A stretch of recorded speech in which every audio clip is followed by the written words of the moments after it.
Hey, this is Sarah Moffat. I'm a leadership coach, and this is your bi-weekly reminder to go for it. I'm here to help you gain the confidence, consistency, and courage you need to go for it, whatever it is.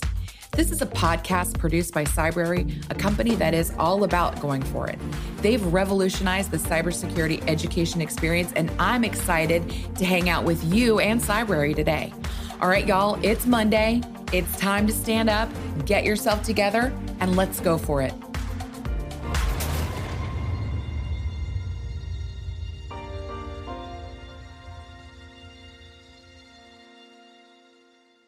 Hey there, and welcome to the season finale of my first season of Go For It with Sarah Moffat. For those of you who don't know me yet, I'm Sarah, and I am the host of this podcast. I wear a couple different hats. First, I'm a mom to an awesome rising first grader. I'm also a leadership coach, and I specialize in coaching women in male-dominated fields like cybersecurity, IT, privacy, finance, etc. I have an undergrad degree in psychology and a master's degree in business management and leadership. I'm also a civil servant and obviously a podcaster. And I know that podcasts probably aren't supposed to have a season finale, but this one is definitely going to because, well, it's for a very good reason, or really a couple of really good reasons. At the end of April, I accepted a new job as the director of communications for an IT organization in the federal government. And honestly, I freaking love the job. I love the leadership at this place. I love the team I serve with. I love the mission and the integrity of the organization. It is amazing. It's also the busiest I've ever been. And to add on to the delight of this new role, I'm also becoming a first-time home buyer, and I'm in the process of closing on my first home up in Maryland. And this place is a prayer answered for me and my son. We both had this must-have list for the house, and this place has all of those things checked off and then some. And so while this is all incredibly amazing news, it's also a lot of change. And I feel like if I'm going to be the best mom and the best coach and the best new home buyer, and obviously I want to be a good podcaster, then this amazing show needs a summer holiday. And frankly, so do I. And so lately I've been thinking about, this time of my life, and it's overwhelming, but in a really good way. I learned this when I was doing my undergrad in psychology, and maybe you've heard this before, but the stress of changing jobs, for better or for worse, is the same level of stress in your body and your emotions as losing a loved one, like a close family member. And the stress of moving, again, for better, for worse, for good or for bad, is also the same level of stress in your body and your emotions as losing a family member. And to have both of these things happening within the same 90 days is stressful. And even though it's change for the good, and I could not be more grateful, it is still change. And that's the part of the Go For It theme that I haven't really talked about yet. And that is that change is scary. Going for it is scary. Saying yes to opportunity means saying yes to change. It's saying yes to stress. It's saying yes to the unknown, to the unfamiliar. It means saying yes to colleagues that you don't know, and to a boss and a work environment that's unfamiliar. It's saying yes maybe to a whole new lifestyle, a new office, new workspace, new mission. And let's be clear, all of that is scary. The unknown is scary. So I've heard a lot of people say that, the devil you know is better than the devil you don't as a reason to stay somewhere. And hey, maybe that's true. I just want to say, put this out there, that if you think about the place that you work or live or whatever you're doing as the devil at any stage of your life, it might be time to rethink that, because I don't want to be working with the devil. So anyway, here I am at this new job. I'm getting ready to move into my new house. That means new coworkers, new neighbors. It means my son is changing schools. It means new friends. It means saying so long to this house that I'm in right now that I have raised my son in. We moved in here. He was only 6 months old. And goodbyes are hard. I'm a woman of faith, and I believe that all things happen for good. I'm also a woman of philosophy, and over the last 6 months, I've been staring at this sign in my office. It's over there. You can't see it. And it says, live life as if everything is rigged in your favor. Rumi said that. God said the first thing, which is all things come together for good. And as I'm looking back over the last couple of years, really over the last 6 or 7 years, I'm taking stock of all of these good things and all of the things that seemed awful at the time they were happening, and recognizing that all of them ultimately come together for good. Like, it really was all rigged in my favor. And I'm fully aware of the fact that it's easy for me to say, like, oh, la-di-da, this was all rigged together for my favor. And it was not easy for me to say that before. I mean, when you're out of the situation, it's easy for you to say that. But I don't want to downplay the fact that it was not easy to go through working for a boss who took credit for my ideas and then removed me from a program that I established and then called it her own. It was not easy sitting across from a coworker who was abusive and incredibly deceitful. It wasn't easy for me to say that when I was struggling with the fears of being a new parent that was totally alone. And it wasn't easy for me 18 or 19 years ago, when I was standing on the embankment of a pond about to take my own life. So I was thinking about this podcast and this being my season finale, and, going through these times in my life where this go for it took on new shape and new meaning. And it was 19 years ago this weekend that I got in the car and drove out to a secluded area of Virginia. I had just suffered another in a long list of devastating events in my life, and I was hopeless. I got in my car and I just drove.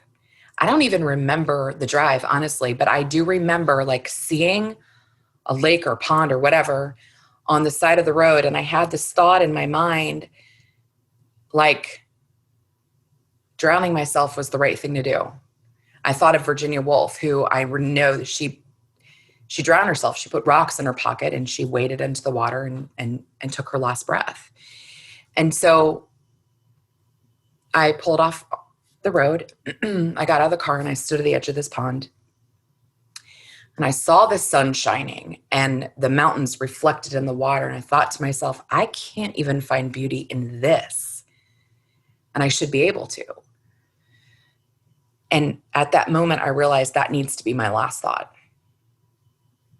I had been suffering from depression since I was a teenager. And after 10 plus years of just bleak thoughts and disappointment and seemingly insurmountable odds, it was enough.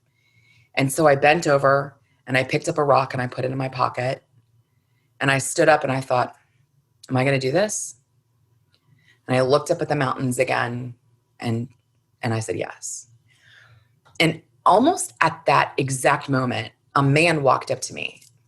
I hadn't seen him there. I did not see him approach, but all of a sudden there he was right in front of me. And when he walked up to me, he was so close to me that I could have like reached out and held his hand. He was really close to me. And he said, are you okay? Just like, are you okay? Are you okay? It was the weirdest thing. And it like shook my core. It was like a fog lifted off of me in that moment. And I physically took a step back from him. And I said, yeah, I'm fine. And he looked straight in my eyes and he said, you're not, but you will be. And then he just walked away. And I stood there and I turned and I looked back at the pond again. And then I walked back to my car and got in and drove away. And the next day I went straight to the doctor and I asked for help. It's hard for me to remember that version of myself. 19 years later, I turn around and I'm looking at this young version of Sarah. She had no hope. She was completely deflated and lost, and I hardly recognize her. But I remember that feeling from that day. And it wasn't overwhelm. It wasn't depression. It was just a very absolute, matter-of-fact void of any desire, of any hope, and certainly not of the belief that things were rigged in my favor. I mean, there was no desire. It wasn't like a feeling of desperation or anything. It was just matter of fact. It all felt like one hopeless event had happened after another, and that I was just, that was it. The rocks were going to pull me under. And it made sense to me. It made sense to me that I couldn't find beauty anymore, and that I was done. And then this guy, are you all right? Are you okay? That's what he said. Are you okay? And here I'm sitting now, all these years later, filled, literally overflowing with hope and love and expectation for things to come. And I keep asking myself, how did I get here? How did I get here? And the answer is, for me, first, that man, he told me the truth. He said, you're not okay now, but you will be. I think he was an angel or a divinely appointed stranger sent to interrupt me that day. And I think he saved me. That's the first thing. The second thing is, I think that moment gave me the strength to go ask for help. I literally went to the doctor the next day and I told him I needed help. And that was very hard, very hard. It was very hard going through one therapist after another, trying to find one that wasn't terrible and trying to find the one that I ended up staying with who literally blessed me with so much insight and peace and hope that it would take me multiple lifetimes to thank her for what she did. It was very hard to go through different medications and try to find one that made me feel like me without fog or nausea or sickness or being over here, being down here. That was shit, and it was hard. I had to walk through that, though. I had to walk into change. I had to stand up for a future that I did not know was in front of me and be brave enough to ask for help, be brave enough to walk toward it. I had to, count on new friends. I had to totally change my friends. I had to change where I was going and change where I lived, change my friends, change my job. I just walked into one change after another and just hoped that it was the right change, right? Hoped that it was the right thing, but I kept going. I kept going for it with the support of friends and my faith and my therapist. I kept going. I kept going when I was 2 weeks pregnant and was laid off from my contracting job when their funding ran out. I kept going when I worked for an abusive man who sexually harassed me and threatened me with physical violence. I kept going when it seemed like everything was a mess because I believed that seed of hope that man planted in my heart that day and planted in my mind that I would be okay. That idea of go for it, that motto didn't come into my life until about 5 years ago when I met Joe Urbanski at a SHRM conference and he said it to me. But looking back, I realized that that's probably been my motto for a really long time, since I was a little girl and definitely since that day on the edge of my own death. So going for it meant believing, even though I didn't know it at the time, that life was rigged in my favor and that I had a choice to walk away from the things that were pulling me down and walk toward help, to walk toward a new future, to walk toward something that I could not envision in my mind. And today, it's completely different.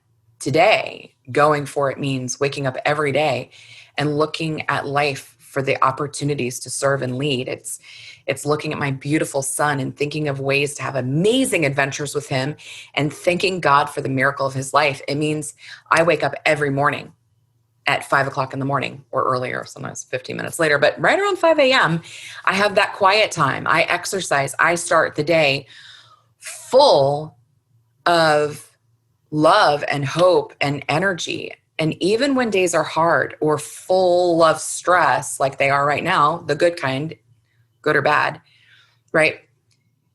I have this feeling of going for it, of waking up with this purpose. And I wake up every day, and you have to know this about me, legitimately, truly, deeply grateful for the breath that I have. Grateful for the opportunity to have this podcast, to have the friends that I have, the family that I have, the son I have, the life I have.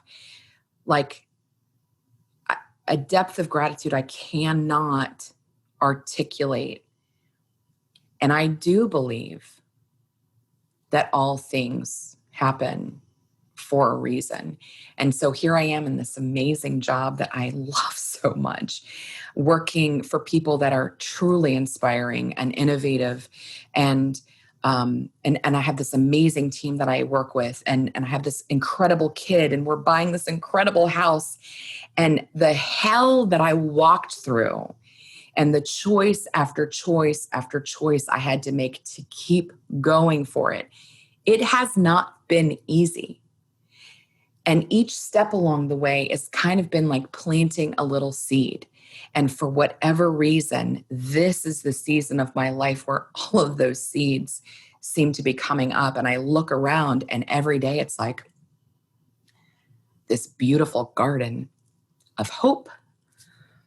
And so anyway, I'm really excited about what's happening next. And as I'm wrapping up the season of Go For It with you, I want to encourage you and remind you that whatever season you're in, whether you're standing at the edge of the water like I was 19 years ago, or sitting across from an abusive boss, or the best boss ever, or in a job that feels like it's sucking you dry, or in a body that feels heavy and tired,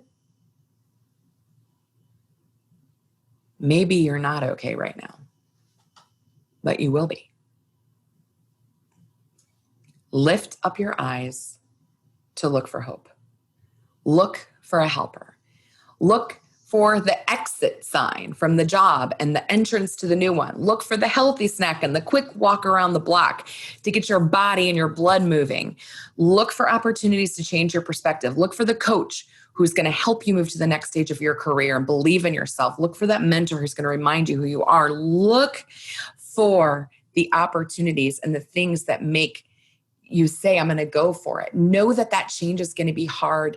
Know that it's going to be stressful, but believe in yourself enough. Believe in the future enough. Believe and live your life as if everything is rigged in your favor, and decide to go for it, because this is your moment.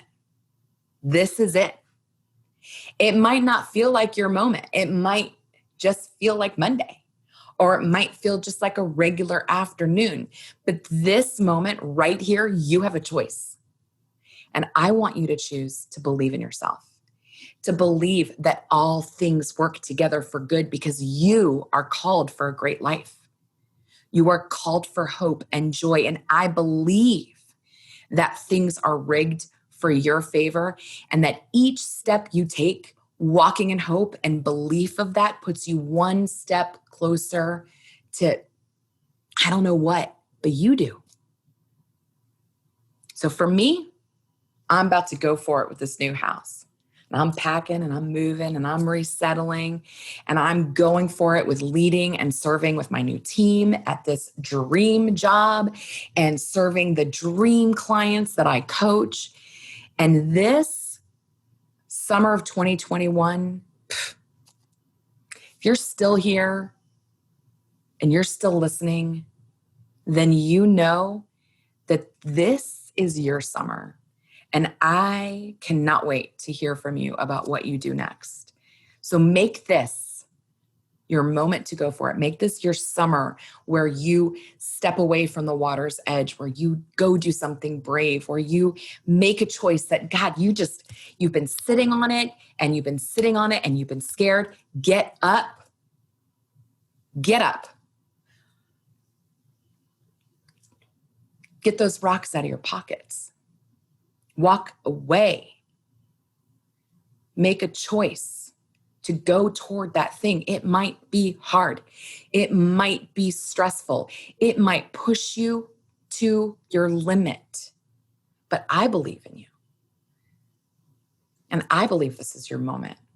And I think this is epic.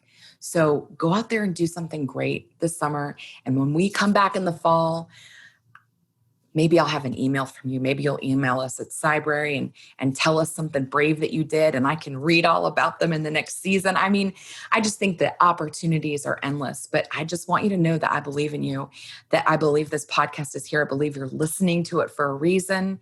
And I hope and pray that you take this step forward. And I want you to know I'm cheering for you. I believe in you, and I'll see you in the fall.